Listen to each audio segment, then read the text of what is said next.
मुकुंदनगर बनले hotspot. Star प्रचारकाच्या सभांनी वातावरण तापले. अहिल्यानगर महानगरपालिका निवडणूक अंतिम टप्प्यात पोहोचली असून प्रचाराची धडपड शिगेला पोहोचली आहे. सर्व प्रमुख पक्षांनी स्टार प्रचारकांच्या सभाचा धडाका लावला असून त्याचे केंद्रबिंदू ठरले आहेत प्रभाग क्रमांक 4 मुकुंदनगर. आज दुपारी 1 वाजता काँग्रेसचे स्टार प्रचारक इम्रान प्रतापगडी यांची प्रचारसभा होणार असून त्यानंतर सायंकाळी 5च्या सुमारास AIMIMचे राष्ट्रीय अध्यक्ष खासदार असदुद्दीन ओवेसी यांची भव्य सभा आयोजित करण्यात आली आहे.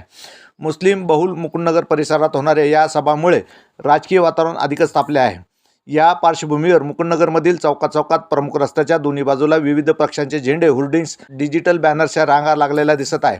तसेच पक्षाचे कार्यकर्ते मोटरसायकली, प्रचार फेऱ्या आणि घोषणाबाजी करताना परिसर सतत वावरताना दिसत आहे. मुकुंदनगर येथे पोलिसांचा कडक बंदोबस्त ठेवण्यात आला आहे. स्टार प्रचारकांच्या उपस्थितीमुळे प्रभाग क्रमांक 4 मधील निवडणूक अधिकच चुरशीची बनली आहे. येत्या मतदानावर या सभांचा नेमका काय परिणाम होतो याकडे सर्वांचेच लक्ष लागले आहे.